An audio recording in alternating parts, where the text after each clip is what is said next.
संसद का बजट सत्र चल रहा है। इस दौरान समाजवादी पार्टी के राष्ट्रीय अध्यक्ष अखिलेश यादव ने संसद में एक बार फिर से महाकुंभ हादसे का मुद्दा उठाया है। उन्होंने कहा कि महाकुंभ में मृतकों का आंकड़ा जारी किया जाए। इसके अलावा उन्होंने कहा कि संसद में हादसे में मृतकों के लिए 2 मिनट का मौन हो। अखिलेश यादव ने संसद में उत्तर प्रदेश की योगी सरकार पर निशाना साधते हुए कहा कि प्रचार किया गया कि 100 करोड़ की तैयारी हमने कर रखी है।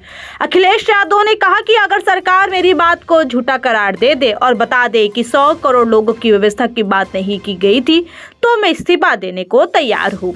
अखिलेश यादव ने कहा कि महाकुंभ हादसे के लिए जिम्मेदार लोगों पर घोर दंडात्मक कार्रवाई हो। जिन्होंने सच छिपाया उनको भी दंडित किया जाए।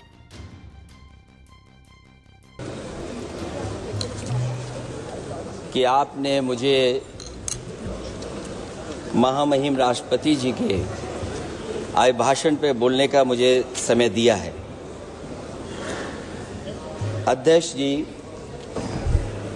मैं सबसे पहले आपका अभिनंदन एवं अभिवादन करते हुए आग्रह करना चाहूँगा कि मुझे बोलने के लिए जो समय दिया है, मैं उसमें से 2 मिनट का समय महाकुंभ हादसे का शिकार लोगों की आत्मा की शांति के लिए खड़े होकर के मौन रखना चाहूँगा।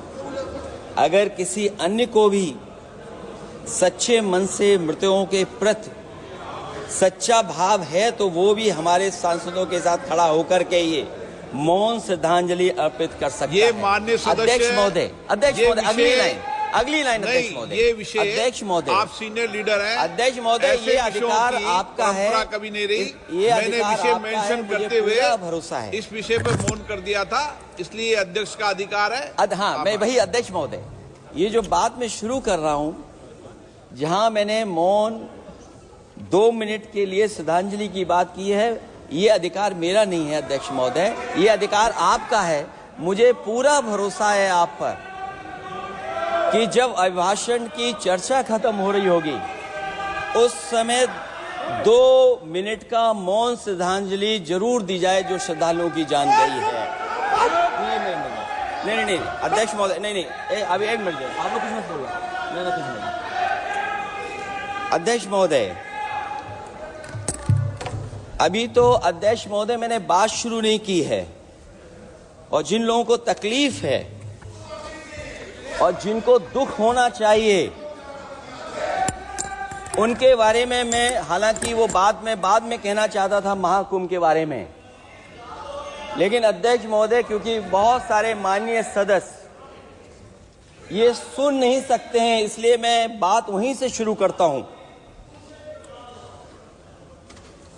आप देश के परम अभिभावक होने के नाते हमारा आपसे अनुरोध है कि जहां सरकार बजट के आंकड़े लगातार दे रही है, और जब मैंने अभिभाषण पढ़ा अध्यक्ष महोदय, बहुत सारे आंकड़े सरकार ने दिए हैं। आंकड़े देने से पहले महाकुंभ में मरने वालों के आंकड़े भी दे दें। महाकुंभ की व्यवस्था के बारे में स्पष्टीकरण देने के लिए मेरी मांग है अध्यक्ष महोदय, सर्वदलीय बैठक बुलाई जानी चाहिए।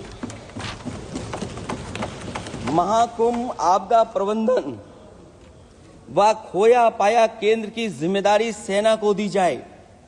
महाकुंभ हादसे के शिकार लोगों की मृत्यु, घायलों का इलाज, दवाइयों, डॉक्टर, भोजन पानी, परिवहन की उपलब्धता का आंकड़ा संसद में पेश किया जाए।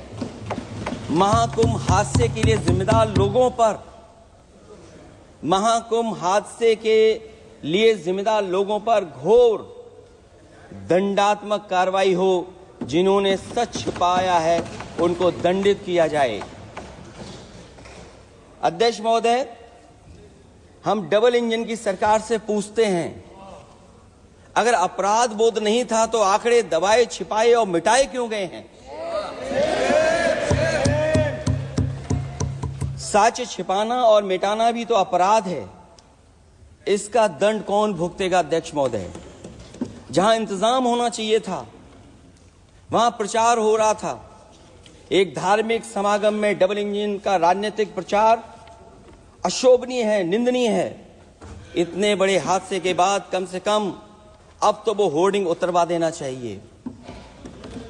अध्यक्ष महोदय, महाकुंभ की जो तैयारी हुई, जो हम लोगों ने जाना वहां पर, महाकुंभ न केवल 144 साल के लिए ये कहा गया, बल्कि ये भी कहा गया कि पहली बार धरती पर इस तरह का डिजिटल और जो आधुनिक चीजें हैं, टेक्नोलॉजी, उसका इस्तेमाल कर करके महाकुंभ होने जा रहा है।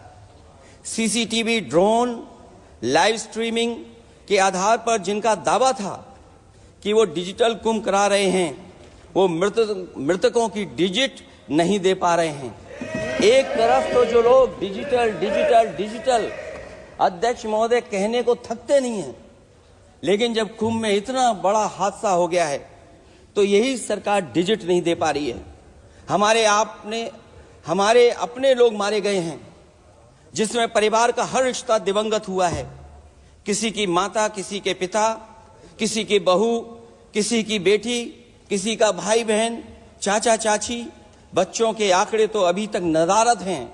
खोया पाया केंद्र ही लोगों को तो नहीं मिल रहा है। जो खोया पाया केंद्र था उसको भी लोग पा नहीं पा रहे, ढूंढ नहीं पा रहे।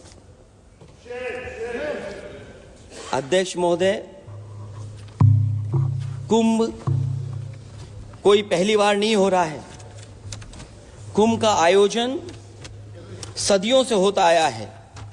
हमारे पौराणिक और हमारे इतिहास के दस्तावेज ये बताते हैं कि समय समय पे जो भी सरकारें रही होंगी, जिसका भी राज रहा होगा अध्यक्ष महोदय, उसने महाकुंभ या इस तरह के कुंभ का आयोजन किया है। एक तरफ तो वो कि जो 144 साल बाद महाकुंभ होने जा रहा है, उसका इतना प्रचार किया। और मैंने तो कई टीवी इंटरव्यूज में, कई समाचार चैनलों पर यह बात सुनने में आई और सुनते रहे हम लोग कि सरकार ने 100 करोड़ लोगों के आने का इंतजाम किया है। और अगर 100 करोड़, अध्यक्ष महोदय, अगर ये बात गलत है तो मैं रिजाइन आपको देना चाहता हूं। अगर अध्यक्ष महोदय, ये माननीय सदस्य लोग अगर ये नहीं सुन पा रहे हैं तो मैं इनको एक एक को, आप नहीं गए स्नान करने, आप स्नान करने नहीं गए, इसीलिए इस तरह की भाषा का इस्तेमाल कर रहे हैं। अध्यक्ष महोदय, ये कहा गया कि 144 वर्ष के बाद ये हो रहा है। जहां तक मेरी समझ और जानकारी कहती है, जो एस्ट्रोनॉमी और एस्ट्रो चीजों को समझते होंगे वो ये स्वीकार करते होंगे, जो भी कुंभ होता होगा वो 144 वर्ष के बाद ही होता होगा। लेकिन ये कहा गया कि नक्षत्र ऐसे हैं, तो मैं अध्यक्ष महोदय सरकार से कहना चाहता हूं कि सतयुग से लेकर के कलयुग तक ये सनातन परंपरा रही है कि संत, महात्मा, साधु समाज मुहूर्त के हिसाब से शाही स्नान करते हैं। उसमें नक्षत्रों के हिसाब से जो सहयोग बनता है वही शाही स्नान का मुहूर्त होता है। लेकिन भाजपा के राज में ये सनातन परंपरा टूट गई। पहले सरकार ने संत समाज को शाही स्नान रद्द करने का आदेश दिया, जिससे अनादिकाल की सनातन परंपरा टूटी। और फिर जब देश भर में ये बात उठी, तो उन्होंने हादसे को छिपाकर फिर से आदेश दिया कि अखाड़े शाही स्नान करने जाएं। इससे सरकार ने पावन मुहूर्त के स्थान पर अपने मनमाने समय पर स्नान कराने का आदेश दिया। बात उस दिन या तिथि की नहीं होती है, बल्कि निश्चित मुहूर्त काल की होती है। ये सनातन परंपरा तोड़कर इन लोगों ने अच्छा नहीं किया। और ये क्या परंपरा टूटी है कि नहीं टूटी है, मैं समझता हूं अध्यक्ष महोदय मुझसे बेहतर सामने वाले ज्यादा जानते होंगे इसके बारे में। और जो लोग, अध्यक्ष महोदय, जो हम लोगों ने देखा वहां पर लोग पुण्य कमाने आए थे और अपनों के शव लेकर के गए हैं। चमत्कारी करिश्मा तो ये हुआ है, श्रद्धालुओं के शव मिल गए थे, पर सरकार इस स्नान करने वाले मरने वालों की बात स्वीकार नहीं कर रही थी। और इससे ऊपर ये बात जो वहां पर और हुई, अध्यक्ष महोदय, जब ये जानकारी हो गई कि कुछ लोगों की जान चली गई, लाशें हैं जो मोर्चरी में पड़ी हैं, अस्पताल में पड़ी हैं, उसके बाद सोचिए सरकार क्या कर रही है। अपने सरकारी हेलीकॉप्टर में फूल भर करके फूलों को डालने का काम किया। सोचिए, ये हमारी कहां की सनातनी परंपरा है। मैं जानना चाहूंगा सदन के माध्यम से हमारे माननीय सदस्य बताएं कि जहां लाशें पड़ी रही हों, न जाने कितनी चप्पलें पड़ी थीं, न जाने कितनी चप्पलें पड़ी थीं, न जाने कितने कपड़े पड़े थे, महिलाओं की साड़ियां थी, कपड़े थे, लेकिन उनको कैसे उठाया गया? उन सबको उठाया गया जेसीबी मशीन से, ट्रैक्टर की ट्रॉली से। उनसे उठा करके कहां फेंका कोई नहीं जानता, लेकिन जब उनको लगा कि वहां से बदबू आ रही है तो यही सरकार के लोग छिपाने लगे हैं। यही आपका महाकुंभ का आयोजन था। और हर बात को छिपाने के लिए न केवल ये लोग मीडिया का सहारा ले रहे हैं, मीडिया का सहारा लेते लेते सुनने में आया है कुछ दबाव और कुछ स्वीटनर भी दिए जा रहे हैं जिससे उनकी खबरें बाहर ना आ जाएं। और अगर अध्यक्ष मोदी ये बात सब गलत है मेरी, अगर ये बात सब गलत मैं कह रहा हूं, तो अभी तो नेता सदन को अभी भाषण देना है। और मैं ये बात और कहना चाहता हूं, आप अपने तरफ से जानकारी कर लीजिएगा। हमारे उत्तर प्रदेश के मुख्यमंत्री जी ने शोक नहीं प्रकट किया था। जब देश की राष्ट्रपति और प्रधानमंत्री जी ने शोक प्रकट किया, उसके बाद 17 घंटे बाद सरकार ने स्वीकार किया।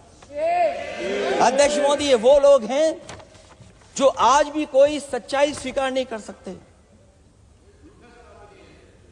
इनका रास्ता क्या है मैं नहीं जानता हूं, कहां ले जाना चाहते हैं।